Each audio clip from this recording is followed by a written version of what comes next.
Alright, so my name is Greg and my YouTube channel is TrailNewbie. You can also find me on Instagram, TrailNewbie. I started overlanding, car camping during COVID, like so many people.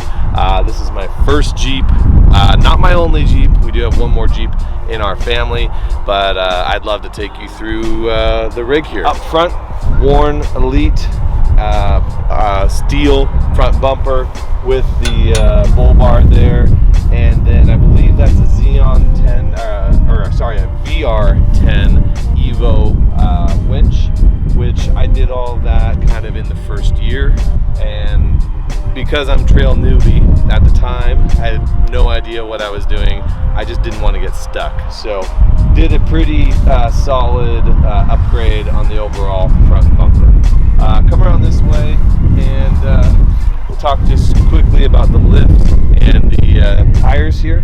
So the lift is a 2.5-inch Evo manufacturing, I think it's called the Overland Enforcer package, something to that effect, on 2.5 remote reservoir king shocks. So that was a little bit of a pricey upgrade, and the year that I did it was when I was turning 40. So I convinced my wife. She just said, I don't even want to know how much it costs. So I did kind of go high quality on suspension and on the lift there. And then on tires, believe it or not, these are the stock Rubicon wheels. Sorry, I said tires. The wheels are stock. I just powder coated them black, and then these are 35-inch Nitto trail grapplers. I've been very fortunate to get a chance to work with the Nitto, and I believe these are the best mud terrain out there. I've loved them. They've performed extremely well for me. Right this way, major upgrade down here. The mud flap. I mean, everybody needs that, right? Yes, sir. No, nobody needs that. The most glaring upgrade, obviously, that I've done right here is my Ursa Minor. And for so many years, I've been sleeping in the Jeep. And so now that I have an Ursa Minor, a rooftop tent, I kind of call it a camper top versus rooftop tent, because it really is truly an integrated camper top for the Jeep. It's been amazing.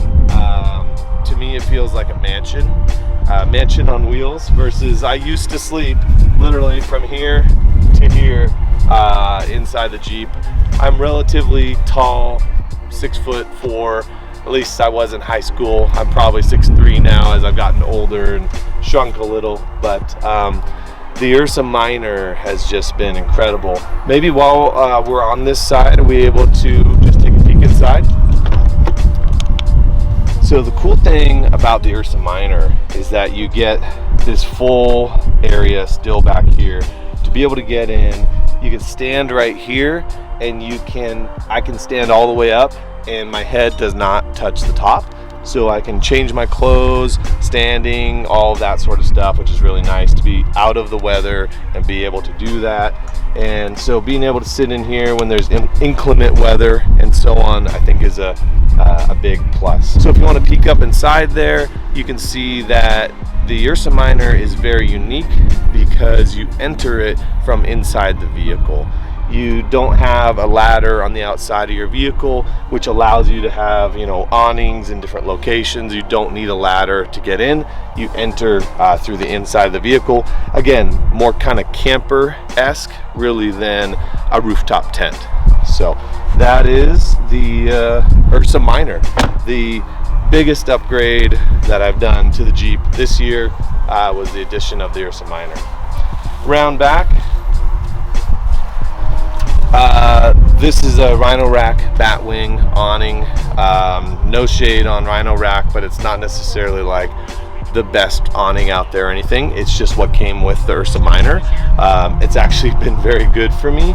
Great coverage, all of that. But some of the coolest stuff that I think I've got back here is the Outback Adventure Products, I think it's called the Trailgator table, and that is the fold down table with a slide out bamboo. Folds up nice and tight here. And then another company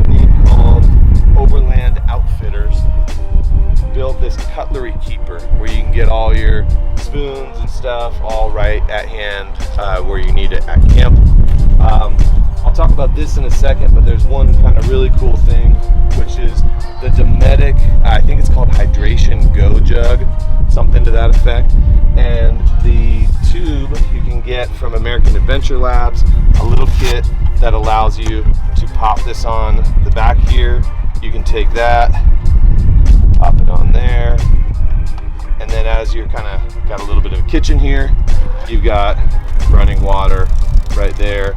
And this jug up here is 3 gallons, so decent amount. Usually I'm using that for hand washing, dishwashing, stuff like that versus drinking water, but it is all filtered water. So just this whole back area, nice little kitchen area. Now, this may look busy, right?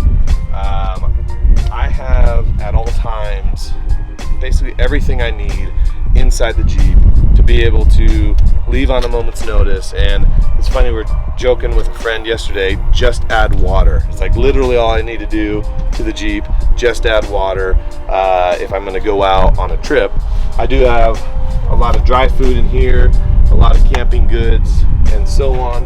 My, things from like a Jetboil Genesis, right? A clamshell stove, those types of things, pots, pans, dishes, and so on. But in terms of upgrades back here is the Vector shelf, which anybody who's looking to have kind of a compact setup, this space right here is so valuable. And the only way to do that is to have kind of a high shelf. There's still a ton of room back up, up to the top of any Jeep. And so being able to put stuff up here, pack it in, and get it, stuff up and away, really allows you to do a lot of things down low. For me, it's just loading this area back up here with all my gear. I have all my Boxio stuff. I have a sink in there, believe it or not. This Jeep comes with a kitchen sink. It's back behind there, which I can, when I set up the full kitchen, I usually set up my sink right here. And there's also the Boxio toilet tent, all that sort of stuff. So bathroom, sink, everything is in there. And I attribute the ability to do that to having this Vector shelf. It's actually called the Vector Highland shelf. It's, man, I feel like I should work for them. So I've had so many people ask about it, how I like it.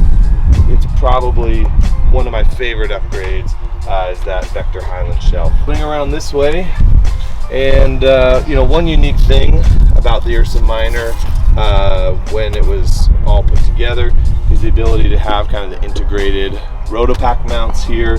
I could actually put a little bit of a modification to this mount, be able to have 2 rotopacks on each side if I was doing some more long distance stuff and needed more fuel and or water. Speaking of water, just real quick, back over here, if you look up under the shelf, you'll see a white rotopack there. You can actually put 3 of those all the way across that shelf. There's rotopack mounts under there, or the holes for them, and I have the rotopacks. So underneath your shelf, you can store 2, 4, 6 gallons of water. And then also in your Dometic, like I have on the shelf, another 3 gallons of water. That's going to be a lot of water if you're traveling solo. That's going to last you for a really good amount of time. So I got water covered, fuel storage covered. This here I've got my solar panel not attached to the roof. Little life hack, life hacks with TrailNewbie, or should we call them trail hacks? I don't know.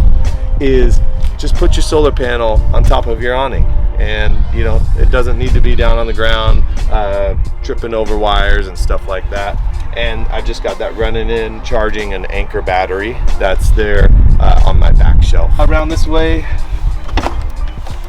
as you can see, I have, and I actually work with IceCo, so when I say this, I mean it lovingly. I have the ugliest fridge in all of overlanding. It's called the IceCo JP50. It's incredible.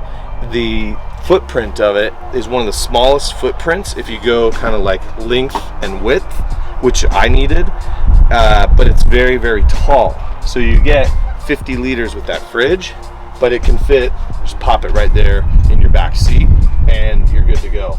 If you want one more life hack or trail hacks with TrailNewbie. Check this out. Little bit of a trick here. If you have a fridge in your back seat, put a little Velcro right here. Put a little Velcro on your roof. Pop that up, and your lid will stay up. No issues. I know everybody, if you don't have a strut or you don't have a fridge that just kind of holds itself open, it's really annoying to be loading your fridge when the lid just keeps crashing down on you. So little Velcro solves a lot of problems. Kind of got maybe just one more thing to show you, and that is my Starlink mount. So I had a buddy, if you come around this way, you can kind of see it on the back there of the Rhino rack. So I had him 3D print the bracket that's on the back of that Rhino rack, and then he bought a carbon fiber rod, 3D printed an end that could be wedged into it. That's the exact same shape as that Starlink point where the tube comes together and connects with the base.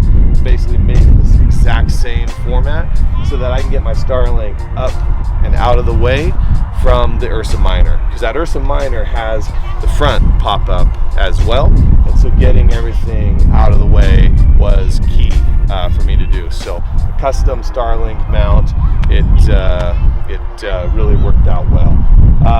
One thing I didn't mention, in the rear bumper is also a Warn Elite steel bumper.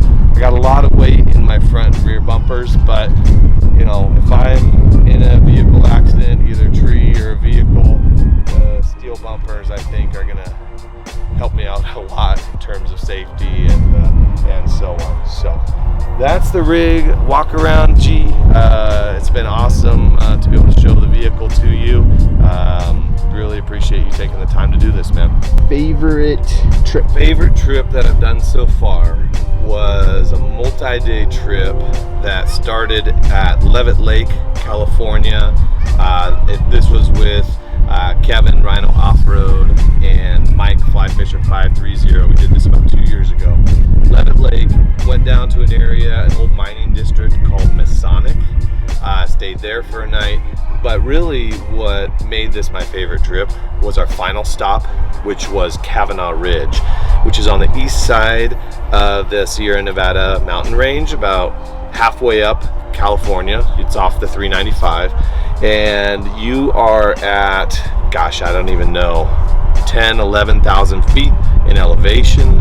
I've got a video on my channel. Gee, you should go and rip some of those screenshots off of my video from this, because the view is amazing.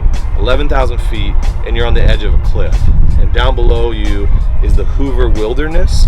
So you're overlooking just this area that looks like it's like from The Hobbit or something, right? It has these beautiful lakes. It's just a magical spot. So favorite trip was getting to Kavanaugh Ridge. Kavanaugh Ridge, for me, the best spot, best camp spot I've ever been to in all of California. Favorite mod?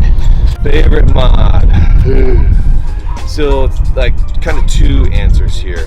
Favorite is the Ursa Minor, right? It's huge mod. It's a kind of a game-changing element for me, converting my rig into, you know, certainly more of an overlanding type rig with the tent and all of that. That's my favorite element to the Jeep at this point. But why I say I want to kind of have two answers here is because I already said this Vector off-road Highland shelf is my favorite, is because of how much it did for me in terms of being able to get my gear all dialed in, up and out of the way, and just create a ton more storage space. Future trips. So I have a few things, kind of minor trips planned. And my channel, I have a lot of videos where I've been doing some kind of rig walkarounds or topical videos. I don't have a lot of major trips planned. Most of them just kind of pop up. But I will tell you, the trip that I really want to do, gee, this is going to be a little self-serving for you. I was born in British Columbia, and so being able to get back to BC with my rig and do 3, 4, 5 nights up there into British Columbia. Most likely, G, it'll be with you. So, you know, just know the trip I'm looking forward to the most in the future is doing a BC Canada trip.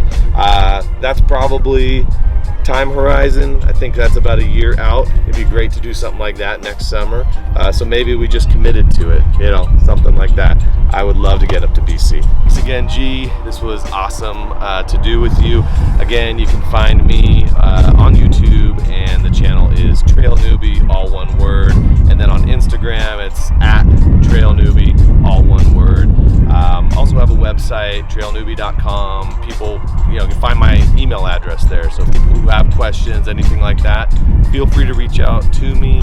I respond to every comment that I get on YouTube, every single one, because I really love engaging with the viewers. So once again, thank you, G, from BC. I really appreciate it, man.